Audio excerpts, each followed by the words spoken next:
Hey everyone, welcome back to my channel. This is Coffee with Katie. Got a strawberry latte from my local caffeine dealer. I swear, strawberry lattes are probably my favorite thing. I love them so much. So today's video is going to be a little bit short, but it's just going to be my August TBR like I do every month. But I'm just feeling a little bit frazzled. I'm still kind of recovering. I had a big interview / test kind of scenario yesterday. That was a huge deal for some of the stuff that I'm doing with my program, and I passed, which was amazing. I teared up. Anyway, I have a migraine today. My brain's a little bit frazzled. That being said, if I'm recovering a little bit, that's why. I think I want to do a bookshelf tour video soon. So comment down below if you would like to see that, but I think I'm going to do one soon because if everything goes to plan, we will be moving soon. So all of this will have to be packed up and it will not be going to the next place. I can explain that in a later video, but I'm going to be putting them in storage because of the space and reasons we're moving, and my family's going to take them. So this will not be here always, which is very sad. I might take a picture and just like superimpose it behind me. But anyway, so if you would like a bookshelf tour, let me know, because I think I will try to get that done before we leave. But anyway, this video is August TBR, so let's talk about the books that I would like to read in August. The first one is Henrietta by Sophie Irwin. This is an anticipated release as well. Sophie Irwin has never let me down, and I don't think she'll start now. I have loved her books, every book that I've read, even if I've liked some over others. Like, I've loved every book I've read from her. And it says, could this be the season she wins his heart?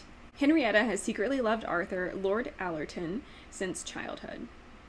He is the only man who is interested in her rather than her fortune, just not in the way that she wants. After 3 years away at war, Arthur has returned to London to find everything changed. His finances are ruined, his family in chaos, and sweet, shy Hetty is different. And for Hetty, she has set a goal for herself as she has one summer to become the charming, dashing diamond she always wished to be. And either Arthur will notice her or she'll give up her dreams entirely. But in a glittering season plagued by scandal and intrigue, is there still room for love? If you love Bridgerton, you'll love Georgette Heyer. So anyway, it sounds very Sophie Irwin branded, and I'm excited. I would really like to read it if I can get a hold of it. Recently, getting a hold of stuff from my library and just apps and stuff has been difficult for me, probably because I've been so busy, so I've been really on top of it. So a lot of my TBR is getting wrecked because of it, because I can't get a hold of books as soon as I would like. And because I'm super busy, because I was studying like a madman and preparing, and we've just been preparing a lot of things. So my time to read has been low. The next book that I would like to read in August, if possible, is Adversary to the Villain by Hannah Nicole Maher. This comes out the beginning of August. If you've been watching this channel, you know that I like the Assistant to the Villain series quite a bit, and this is book 4 of 5, I think. So I'm not going to tell you about this one completely because it would ruin so much of the series for you, but the first book, you're following Evie, who is just like a normal everyday person, and she really needs to find a job to take care of her sick father and her little sister at home. And she ends up running into the villain, which this is like a medieval fairy tale type of a world. And the villain is hiring, and he needs an assistant. So he hires her on the spot on their meeting, and she accepts the job because she needs a job and she needs money.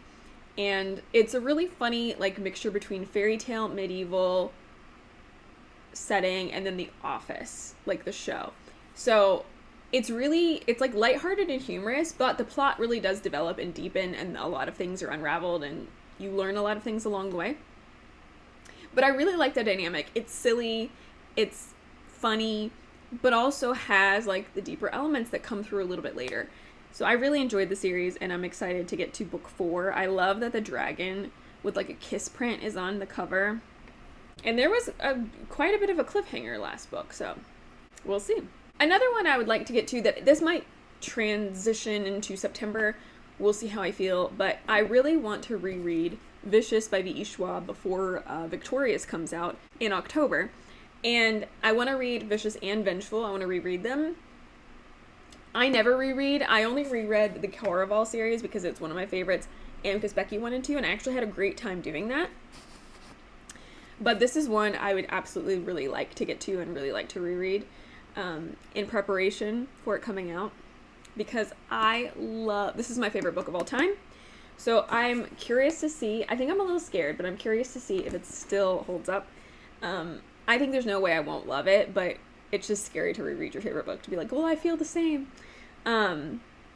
Anyway, I would like to reread this in my super beat up copy. I'll probably be via audiobook this time, but I would love to reread this. And if you don't know what this book is about, you're following two college friends who you know at the beginning of the book, because they do a lot of split timelines and kind of jumping back and forth, that these college best friends are now enemies that are trying to kill each other.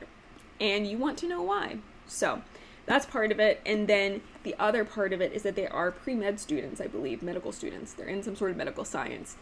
And they are trying to theoretically see if you could do something to trigger somebody becoming an EO, which is an extraordinary, as in extraordinary abilities. So think like X-Men, like these people that are the other side of like society that develop these superpowers. And they have a theory and an experiment to see if they can give people powers in some way. And maybe it works. I love this book. So I'm actually excited to reread it. I've been wanting to reread it for a while. And I think I'm going to get to it in August if I can. Another one I'll throw in here, because it's been one I've wanted to start for a while, is Starside by Alex Astor. I really am intrigued by this. I liked the first two books of the Lightlark series. It wasn't like the best thing ever, but I did like them, and I'm going to continue the series. But this story intrigued me a little bit more, so I'm curious to see if I like this one more. This is an adult one, I believe. But it says, enter the enchanting and deadly world of Starside, where swords have magic and power isn't inherited, it's claimed, which is already kind of interesting. Hundreds of years ago, a brutal war split a land in two. Starside is the realm of magic and immortals, the descendants of the gods, living in a power-rich paradise. Stormside is where mortals fight for scraps of that magic. Every 50 years, the gates between them open, and 50 challengers are allowed to journey across Starside on a deadly quest for magic that can heal, grant wealth, or extend life. Everyone has their reasons for entering, but Eris only has one: vengeance against the gods who killed her family. Winning one of the 50 spots on the quest won't be easy. An orphan blacksmith apprentice, Eris doesn't have the superior weapons of the heirs from the great houses, but the greatest swords, ones that contain power, are not inherited or bought, they are claimed by both sides. And when Eris claims a great sword, it makes her not just a real competitor, but a target. Countless dangers await at Starside. With a blade most would kill to take, Eris can't trust anyone, especially not Harlan Raker, the merciless and mysterious knight who betrayed her years ago, and who may now be the key to her survival. But Eris is holding a secret tied to her family's death, and when it's revealed, not even the gods will be able to stop what's coming. So it sounds really cool. I love the idea that the magic is kind of tied to the swords. I love swords. So I'm excited about this. I think it's going to be good, and hopefully I can get to it. Because we know that I've not been able to get to stuff very easily. And last but not least, one that I would love to get to if I have the time, is Light Wielder by Rachel Schneider. This is book 2 in the Fire and Metal series. You guys have heard me, potentially, talk about reading Metal Slinger for the first time this year in, like, May. And what an ending that was. So I'm very glad I haven't had to wait very long. And I was supposed to get an audio arc of it, but they told me towards when the book was releasing in June, they were like, we actually can't give it to you early, but we will get it to you on release day. And they did. So I still need to get to that. So I want to listen to that soon. I meant to do it before now, but life has gotten in the way. So I would love to get to Light Wielder because I am desperate to know what happens. Like, what, that ending is just wild. If you've read it, you know. And I remember it being so hyped and people talking about it. And I remember reading it and being like, I don't really understand. I like it. And the first part was really good. I loved the adventuring and stuff.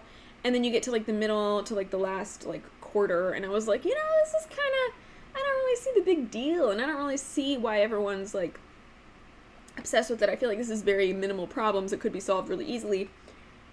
and then it just like pops off and you're just like, who to trust, who to believe, what is happening. So I would like to resolve that at least a little bit to find out what's going to happen next. So we will see, but hopefully I can get to that. Those are the books that I plan on reading in August. Again, this is a huge caveat of if I have time, because time has been scarce in this household. I was also spending like so much of my, not even free time, just so much of my time in general studying and working for that interview test. So yeah, hopefully I am able to read all of these, but we will see how it all shakes out. And please comment if you would like to see a bookshelf tour again, because I would love to do it for you, but just let me know. Thank you so much for watching. If you made it this far in the video, I would love a dragon emoji, because we know I love dragons. That is it for today's video. Please like this video if you liked it, subscribe if you want to, and I will see you next time. Stay safe and caffeinated. Bye.